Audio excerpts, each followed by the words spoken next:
E aí eu te pergunto, Marcelo, pra você ver, ela atendeu um paciente, dá para poder deixar de aos 8 anos os pacientes sem hipnose?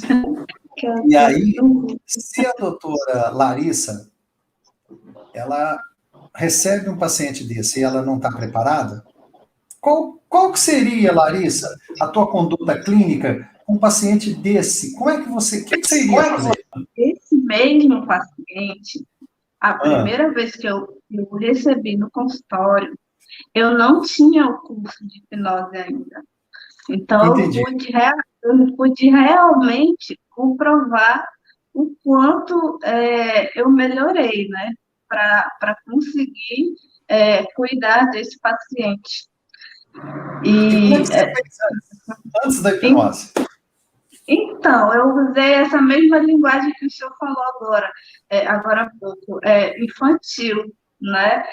Eu explicava tudo, eu agia com calma, eu fazia ele tocar no instrumento, que o instrumento não ia fazer mal a ele, eu explicava tudinho. Aí foi bem difícil, muito difícil. E essa pessoa hoje está com quantos anos de idade? Ele tem 26. Quando ele veio, ele tinha 25. A primeira vez. Agora, começa por aí. Olha só. É um homem, deu para ver pelas fotos. É um homem com 25 para 26 anos de idade.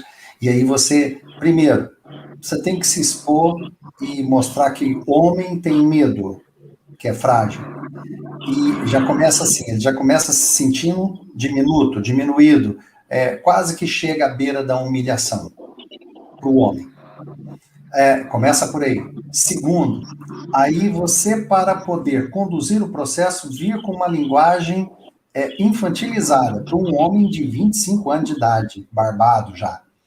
Então, olha só, olha como se constrói, chega a ser bizarro esse cenário, esse atendimento. Mas isso ocorre, gente, isso é rotina no consultório odontológico.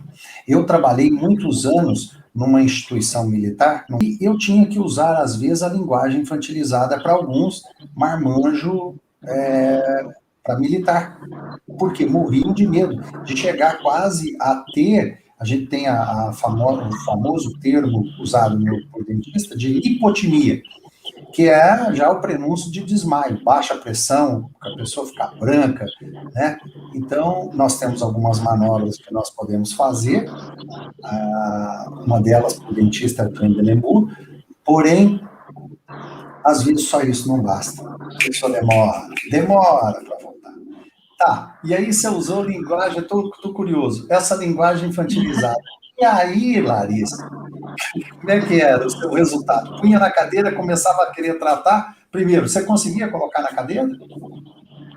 Então, ele sentou na cadeira, mas na hora de deitar, ele já foi ficando muito nervoso. E tudo quando eu me mexia, ele andava. O que ele está fazendo? O que ela está fazendo? Aí Isso antes da hipnose. Antes, eu nem tinha feito curso ainda, eu ainda nem tinha visto propaganda nada. Aí, então, eu peguei o kit clínico, né, com a sonda exploradora, o espelhinho, para fazer a anamnese. Quando eu peguei a sonda, aquele instrumental assim, né, todo mundo sabe, a sonda exploradora, quando eu peguei, ele se assustou muito. O que você vai fazer com isso? O que você vai fazer com isso? Aí eu, não, calma, só vou ver se tem alguma cara e tal. Aí já era difícil ele abrir a boca. Imagina eu examinar. Era muito difícil. Aí eu tinha que pedir para ele abrir a boca, que eu ia usar aquele instrumental, eu não ia furar ele, só ia fazer um exame clínico, só ia olhar. Com muito custo, ele abriu a boca. Aí abriu a boca, eu olhei, não consegui ver tudo, porque a abertura de boca dele era pequenininha, ele não permitia, entendeu? Inconscientemente, ele busca alguma defesa. Para você que está chegando agora, a doutora Larissa está fazendo uma comparação, um comparativo de um atendimento ela teve a oportunidade de atender uma pessoa de uma forma convencional e usando a técnica de hipnose. E agora ela está relatando como era atender o paciente sem hipnose. Então, vocês estão entendendo, ouvindo esse relato dela, que está acontecendo aí, ela está mostrando como era atender o paciente sem hipnose. E aí você estava relatando essa questão, né, Larissa? Que a abertura de boca era limitada, que ele segurava para poder abrir a boca. E quanto tempo você levou de começar a condicionar o paciente até ele abrir a boca? Quanto tempo foi isso? Então, foi bem difícil. Eu não sei mensurar o tempo que cheguei. Mais de meia hora? Mais de meia hora? Foi mais de meia hora de diálogo, ele contando que ele tinha medo e tudo mais, até chegar na cadeira, e eu fazer o exame clínico, aí ele não permitiu eu tocar no dente, que ele estava sentindo dor em um dente, ele não permitiu eu tocar no dente. E aí eu então eu falei, olha, então a gente pode fazer uma profilaxia, uma raspagem que você está precisando e tudo mais. Aí ele, o que é isso? Aí eu expliquei, eu vou pegar essa maquininha aqui, que é ultrassom, ele faz uma vibraçãozinha, ele vai remover a sujeira do seu dente, tudo bem criancinha mesmo, falando com ele, bem infantil. Vai remover... Bem infantilizado, né? Vai remover a sujeirinha ao redor do seu dente, e aí depois eu vou passar uma escova, a caneta, que ela gira, faz um barulho, aí ele permitiu, né? Quando eu fui usar o ultrassom, eu não consegui usar, ele não deixou. Ele sentiu ele sentiu um incômodo tão grande que ele ficou muito ansioso, muito nervoso, e começou a doer em todos os dentes que eu tocava, em qualquer dente ele sentia muita dor, e aí eu desisti de usar o ultrassom. Não vamos usar o ultrassom, vamos fazer só. Aí eu peguei a escova de... Pode falar. Não, pode falar, querido. Pode falar. Aí eu peguei a escova de baixa rotação, a caneta de baixa rotação, liguei na mão dele, muito assustado, ele estava querendo chorar. Aí eu liguei, passei a escovinha na mão dele, disse que não ia machucar. Aí começou o barulho da caneta, ele começou a ficar apavorado. Eu limpei alguns dentes, não consegui fazer a profilaxia em todos os dentes, porque ele estava muito nervoso e a boca dele fechava, e ele lagrimava, chorava, sabe? Parecia que estava sofrendo, e eu morrendo de pena também, assim, eu fico morrendo de pena. Aí eu, não, vamos parar por aqui, vamos devagar, e aí na próxima consulta a gente vai ver o que dá para fazer, a gente vai fazer tudo devagar. Aí ele sumiu. Aí Então, ele sumiu. Aí foi o tempo que eu fiz o curso, terminei todo o curso básico avançado, aí ele retornou.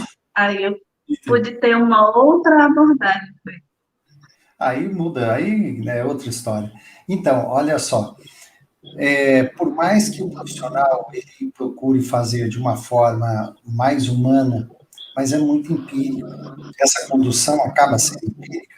E o procedimento que precisava ser rápido se torna extenso, longo, se arrasta e vira uma verdadeira sessão de tortura para o paciente com medo de dentista. É outra coisa que o cirurgião dentista não se entende. Porque, assim, perde tempo o paciente, o profissional também. Eu perguntei quanto tempo ela levava nisso aí, mais de meia hora, Porque, imagina, para abrir a boca, fazer uma sondagem, é questão de menos de 1 minuto, de você colocar o paciente na cadeira e fazer uma sondagem. Ela levou mais de 30 minutos. E por isso que eu falo, o meu lema no curso é menos tempo, mais seguro e mais humanizado. Por quê? Menos tempo é menos tempo mesmo. O profissional cirurgião dentista, ele tem uma empresa, ele precisa entender que o tempo, minuto dele está contando.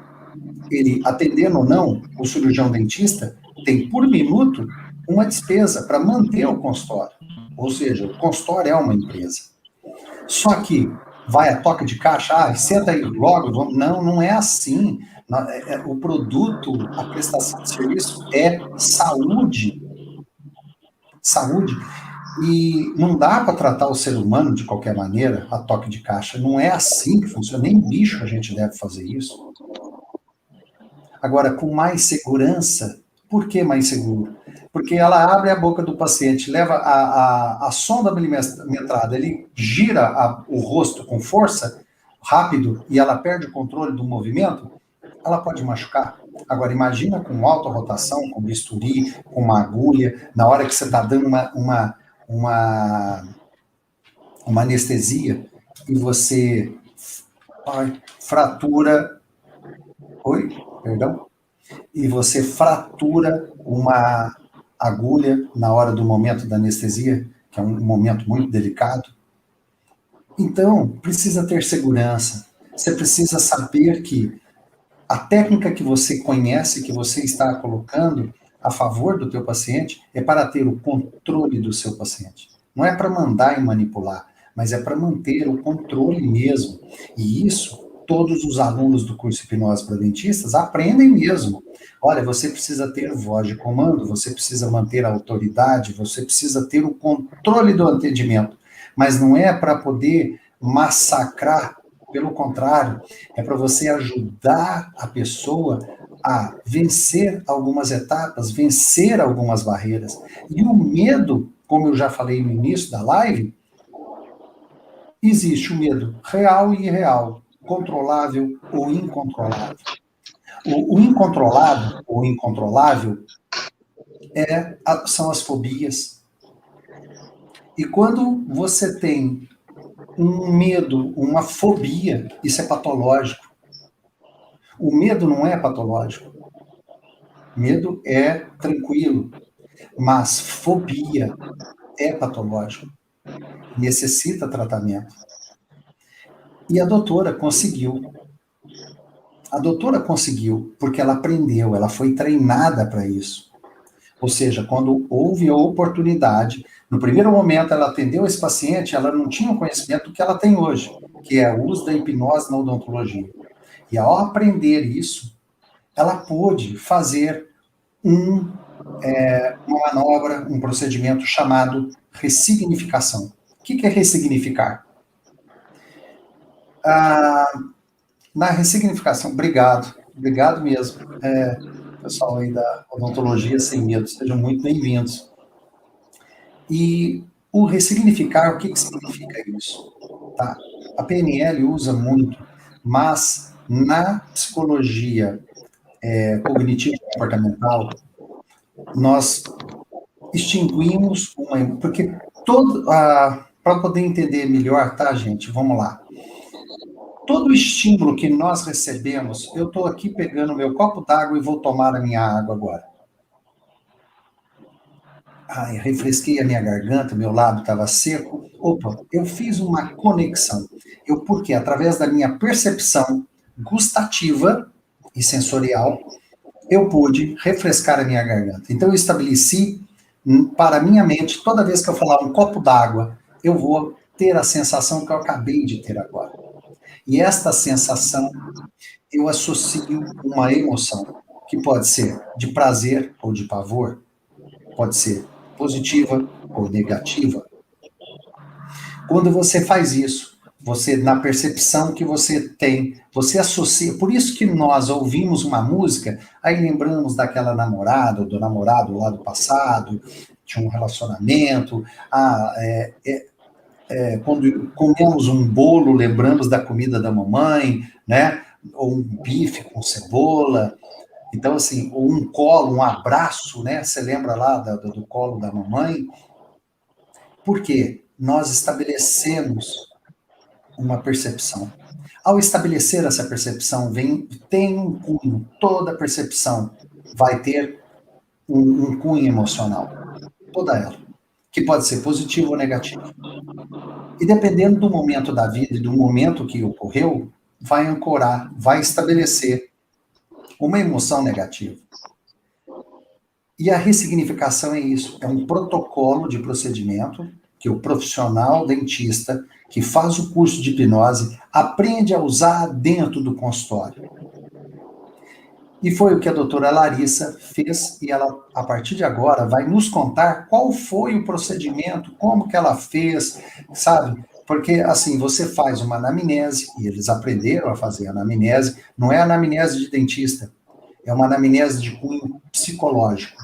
Reunir informações, colher essas informações, traçar um diagnóstico, e aí sim poder trabalhar. E eu sempre oriento, procurem sempre fazer, porque o dentista não é psicólogo, como eu vejo muito hipnólogo por aí, saindo, fazendo procedimentos por aí, e que nem da área da saúde são, e fazem um curso de 80, 200 horas, opa, estou pronto para poder hipnotizar e fazer. Não é assim, calma, menos, precisa ter mais estudo e mais preparo. Só que o profissional na área da saúde, o dentista entende de saúde. Não é só de boca que o dentista entende. Engana-se que quem acha que o dentista entende só de boca. E também não é só cabeça e pescoço. Eu, há 30 anos atrás, eu já aplicava esta técnica e hoje, que tem a chamada odontologia integrativa, eu já tinha essa visão de ver o paciente como um todo lá atrás. E eu observava até as cadeias musculares, ou seja, o andar da pessoa, se tinha pé chato ou não, estava pisando torto ou não, como ela falava, como ela respirava. Eu observava o meu paciente, eu olhava a cútis do paciente, se tinha mancha na pele, se estava tomando algum medicamento, porque quando a gente prescreve algum medicamento, pode ter um negócio chamado de interação medicamentosa. Eu gosto de citar, se 2 oxigênio com o hidrogênio com 1 oxigênio você mistura, você faz a água. São substâncias. E o remédio também, as drogas farmacêuticas, chamadas drogas lícitas, também são elementos combinados e que uma hora que você toma um outro remédio, pode dar as chamadas interações medicamentosas. E tudo isso influencia em todo um tratamento odontológico. E o dentista, ele precisa estar preparado. E a gente estuda farmacologia, estuda outras disciplinas que vão nos alertando e mostrando. Aí a doutora Larissa fez o curso de hipnose, estava preparada, e ela fez, então, executou a metodologia, o protocolo de ressignificação. Conta pra gente, doutora, como foi a partir do momento que ele voltou, você então já tinha a hipnose na mão, como que tudo começou então aí, a partir daí, como que foi? Conta pra gente. Então, ele retornou porque ele estava com muita dor. Ele só retornou por isso, porque se não tivesse com dor, ele não teria voltado. Então, gatilho mental da dor, né? Que, só para o pessoal saber, gatilho mental é aquilo que ele vai no teu inconsciente e te estimula a obter, a realizar uma ação. Então, o gatilho mental da dor é um deles, tá? Então, aí ele sentiu dor, quer dizer, foi aí te procurar. E aí? Aí ele veio procurar. Como ele estava com dor, eu precisava fazer uma urgência, né? Ele estava com dor em dente e eu precisava mexer no dente. E como que eu ia mexer se ele tinha pavor? Aí eu relatei, olha, eu fiz um curso de hipnose, e se você quiser, a gente pode trabalhar isso. Aí, na mesma hora, eu quero. Aceitou tudo. Que eu falasse para ele naquele momento, ele ia aceitar. Então, ele aceitou. Então, eu coloquei ele em transe hipnótico, numa cadeira que não era a cadeira do dentista, numa outra cadeira. Coloquei ele em transe e ele não apresentou resistência nenhuma. Ele entrou em transe assim, muito rapidamente, Sim, rapidamente mesmo, assim, que eu até fiquei impressionada. Aí ele entrou em transe rapidamente e instalei nele o signo sinal. Aí despertei ele, levei ele para a cadeira oncológica, aí coloquei ele em transe novamente. Aí eu comecei a abrir a boca dele, né? Falando com o mano dele abrir a boca. É, ele estava super relaxado, né? Por causa do trabalho da hipnose. E aí eu consegui visualizar o dente dele, porque até então eu não tinha conseguido ver naquela primeira consulta, não vi direito. Aí eu consegui visualizar, vi que tinha uma restauração quebrada, precisava intervir, porque ele estava com dor. Eu sou endodontista também, né? Então eu precisava fazer essa primeira urgência nele. E então eu fiz a metodologia da máscara anestésica, coloquei, fiz a máscara anestésica, anestesiei todo o rosto dele, e aí apliquei a anestesia e comecei a usar a caneta, fazer o procedimento. Só que durante esse processo que eu estava usando a caneta, ele transparecia que ele estava entrando completo, mas ele estava chorando. Ele estava por quê? chorando, aí ele estava num choro que eu estava olhando, meu Deus, esse menino está sofrendo aqui. Aí eu Aí eu fiquei preocupada, né? Meu Deus, será que você está Sim. sentindo dor, alguma coisa? Aí eu fiz, né, a urgência, só coloquei curativo, fechei e despertei ele, conversei com ele. Aí fiz só o primeiro procedimento, né? Aí conversei com ele, aí perguntei o que ele estava sentindo, que ele estava chorando. Aí ele disse que ele tinha visualizado uma coisa que ele ficou muito emocionado e ele começou a chorar. E Ele eu tinha estava achando que visualizado o quê? Ele tinha alguma visualizado. coisa, se eu não me engano, ele falou que ele se imaginou encontrando Jesus. E aí ele começou a chorar de emoção. Só que eu achava que ele estava chorando, que ele estava com dor. Aí eu fiquei com pena dele, então eu despertei ele, fiz rápido o Entendi. procedimento. Eu fiz rápido o procedimento despertei ele. Aí eu pensei, não, eu acho que eu vou precisar fazer uma ressignificação com ele, né? Aí eu fiz a anamnese, que você falou, de verificar para onde que ele iria no momento que ele precisasse se acalmar, estar feliz, né? Aí ele me Sim, estabelecer a relatou, âncora. estabelecer a âncora, ele me relatou que era estar com a família e os amigos, e ele gostava de acampar, e ele é religioso, e ele gostava de cantar as músicas, né, da Sim, religião dele, e estar naquele ambiente, para ele era feliz. Aí eu certo. anotei tudo, passei, solicitei radiografia, tudo para ele, aí liberei ele. Aí ele retornou uma outra vez, mas eu conversei com ele, olha, na próxima vez eu vou precisar fazer um procedimento de regressão para ver a origem do seu problema, para ressignificar o seu medo. E ele aceitou, tudo ele aceitava. Aí ele aceitou, e aí ele fez os raio-x e tal, e retornou uma outra vez para realizar esse procedimento, essa conduta propriamente dita, né, da ação. Porque até Certo. então essa primeira era só para eu entender. porque ele estava com muita dor e ele precisava fazer a urgência, né? E aí ele retornou. Quando ele retornou, a gente tirou a sessão só para isso, só para fazer esse tipo de trabalho.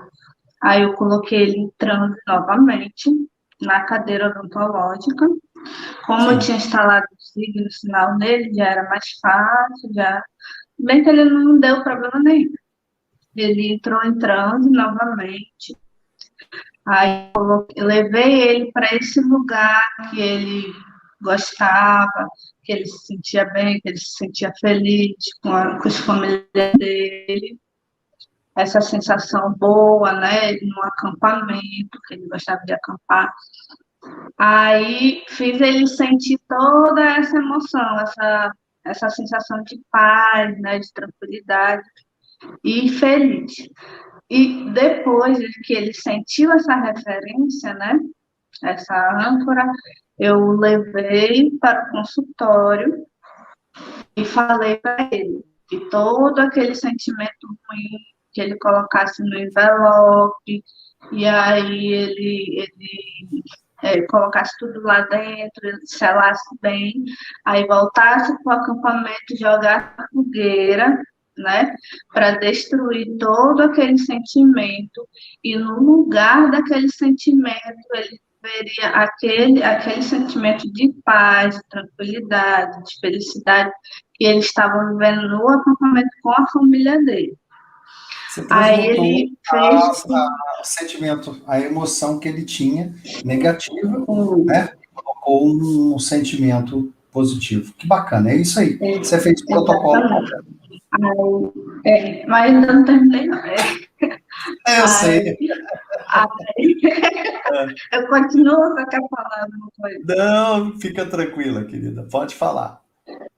Aí, então, ele fez isso, né? Aí eu despertei ele para eu fazer o teste, né? Para ver se ele realmente tinha conseguido realizar mudar esse sentimento, né? Por uma coisa mais boa, né? Aí fiz o teste com a sonda, né? Que ele tinha pavor da sonda. Ele ficou mais calmo, mas aí eu peguei a caneta de alta rotação, que ele tinha muito medo do barulho. Aí coloquei bem próximo do ouvido dele e fiquei apertando.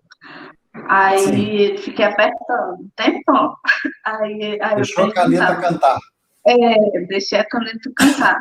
Aí eu fui perguntando se ele estava sentindo alguma coisa e tal. Aí ele começou a sentir medo de novo. Entendo. Começou a sentir medo de novo. Aí eu parei.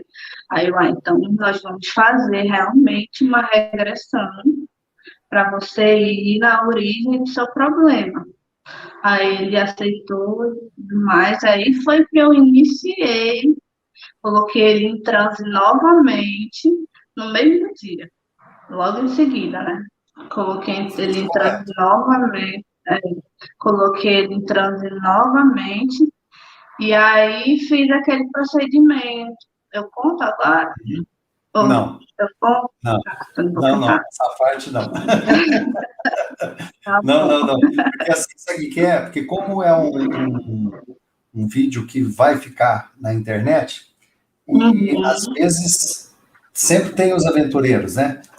É assim que faz, então aí pega e vai fazer. E só que esquece, até onde eu quero deixar um alerta, mesmo para você que está iniciando, dando seus primeiros passos em hipnose e tudo, primeiro que hipnose não é brincadeira.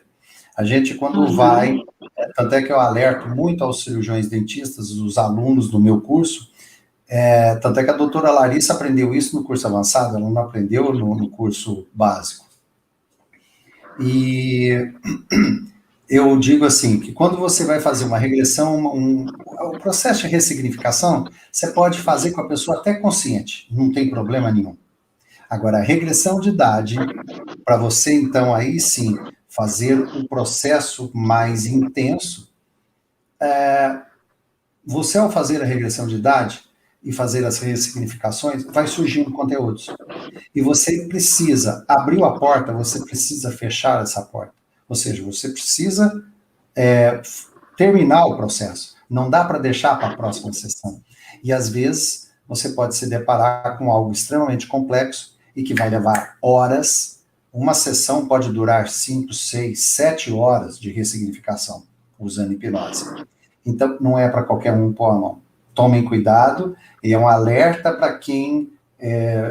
eu acredito que na sala não vai ter ninguém, mas como é um vídeo que vai ficar para qualquer um assistir, qualquer pessoa pode assistir, fica aí o meu alerta, tá? Não se aventure em algo que você não conhece. É um processo extremamente sério, que tem o seu momento e a hora certa de fazer. E que, assim, o dentista, quando erra, a gente, quando prega, vai lá, vai pregar, o marceneiro, ele vai cortar uma tábua, ele errou, ele pode fazer daquela tábua uma outra coisinha, uma outra peça e tal. O dentista, quando erra um dentinho ali e tal, ele vai lá, coloca uma resina, faz uma coroa, consegue repor. Na mente humana, se você errar, às vezes as consequências você não consegue consertar. Então, é um processo que, assim, hipnose não tem contraindicação, a hipnose, ela é extremamente útil para quem sabe usar. Agora, para quem não sabe usar, se torna uma arma perigosa. Então, por favor, assim, por isso que eu não estou querendo te deixar tocar muito nesse assunto, aí a gente segura um pouquinho, tá? Filtra, mas a técnica está correta, que ela comentou, que ela falou, a regressão de idade é bacana, nós podemos, sim, você fez a regressão e começou. E aí você o levou até... Levei até os 8 anos, que foi o primeiro momento que ele sentiu um desconforto, ou que Primeiro ele episódio. percebeu o medo, né? O primeiro episódio. Então, ele voltou a essa idade. Aí eu perguntei, qual idade você tem? Aí ele relatou, 8 anos. Onde você está? Aí ele Ele falou, infantilizou ou não? ele até tinha um pouco de dificuldade de falar. Não, ele não infantilizou. Porque ele Não, estava assistindo. não, Não, eu falava. mas pode ocorrer, mesmo com aquele processo que eu ensino vocês, pode ocorrer isso, tá? De ser tão intenso que a pessoa, ela assume posição fetal, ela vem com voz infantilizada, ela vai ter a idade de 8 anos, vai ter a idade de feto, vai ter a idade de recém-nascido, sabe? Eu E aí me vai... preocupei com isso.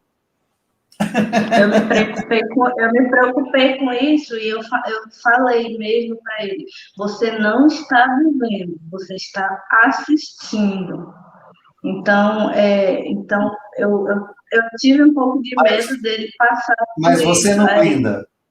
Com aquela técnica, não, você não blinda. Não, jamais blinda. A pessoa, ela vai mesmo, sabe? É claro que você atenua os fatos, a parte emotiva. Mas, tanto é que eu mostro para vocês o caso, por exemplo, lá do professor Berdan, que ele voltou aos 4 anos e chorou.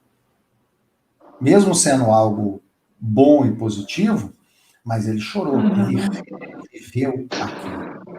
E a gente respeita, eu percebi na hora e tal, e foi o que a gente mostra para vocês no curso. Mas, então, aquilo ali, você, assim, tem que estar preparado, e é o que eu falo para vocês, o raciocínio tem que ser rápido, a sua percepção tem que ser muito atenta para que você colhe as informações, assimile e você haja, que você já venha com uma intervenção, palavras, com gestual, às vezes, né, para que você contorne o problema. Tá, aí ele com 8 anos, ele relatou o que aconteceu com ele.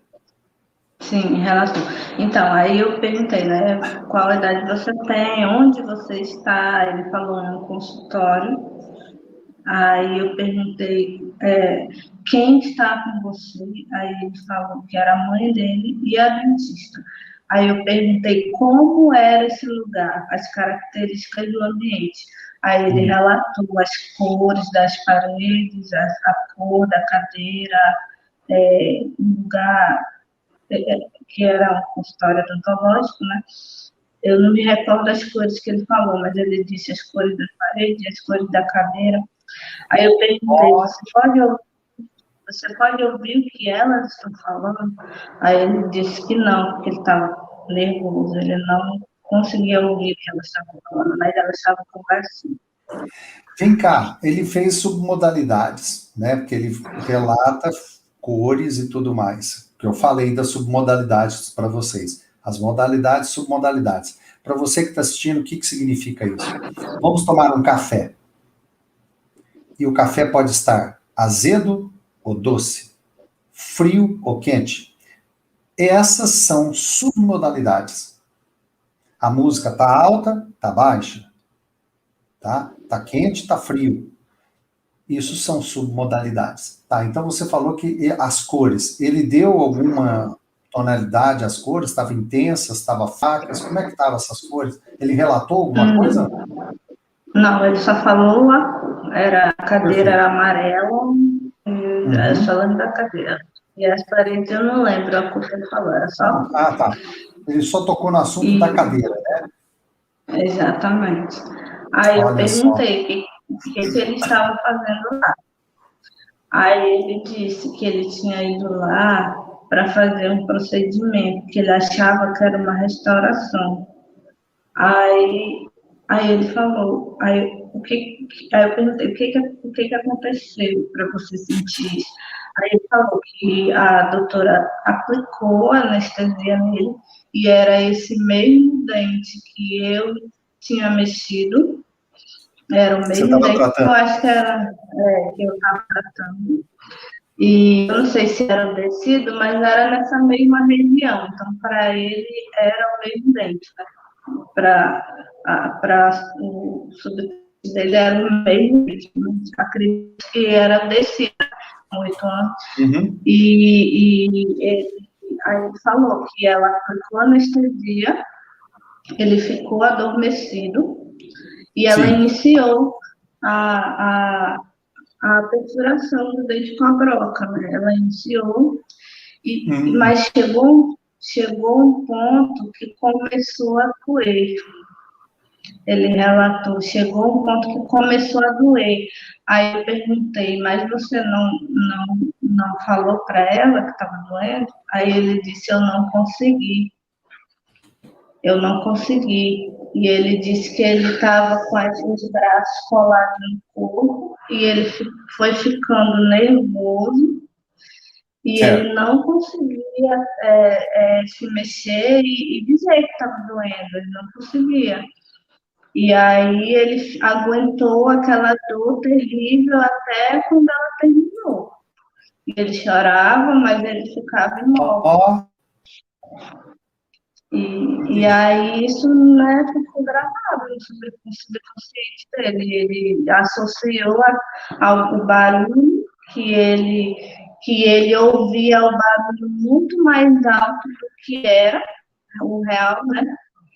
E ele associou aquilo, a dor que ele sentiu. Ele relatou isso para mim. Então, vamos lá. A primeira coisa, quando você comentou que ele chorou durante o transe, na sessão, é muito comum o paciente estando em transe hipnótico. Primeiro que o paciente ele não vai desligar do meio do ambiente. Ele vai ter noção, vai ouvir barulho, vai poder conversar e tal. São alguns casos que realmente o paciente atinge um nível muito profundo e que ele pode, então, por opção dele, se desligar, tá? Do ambiente ao redor. Mas todos vão ter a sensação, quem é atendido com hipnose, vão ter a seguinte sensação, de o procedimento ao terminar, foi mas mal começou, já acabou, tá? Isso é a primeira coisa, para o paciente hipnotizado. A segunda coisa, pode ter, como ele teve algumas expressões, chorou e tudo mais.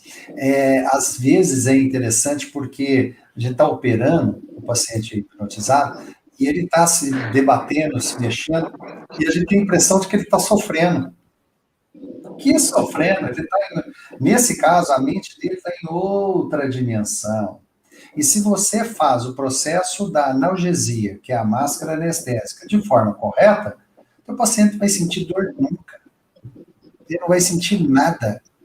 Pelo contrário, as percepções que ele vai ter, passa a ter, são de prazer, de ser associadas à relaxação muscular que ele está tendo, ao prazer que o organismo dele está sentindo, porque está encharcado de endorfinas, está encharcado está estimulando produção de serotonina, está despejando no organismo dele dopamina, ocitocina, então você tem os 4 hormônios da felicidade, serotonina, ocitocina, dopamina e endorfina. Ele está encharcado disso. Sabe o que ele vai sentir? Muito prazer, uma sensação de anestesiamento, de conforto. E o melhor de tudo, você pega o nível de cortisol e joga lá embaixo quando você hipnotiza uma pessoa. Então, o nível de estresse vai lá no pé, quando muito bem hipnotizado.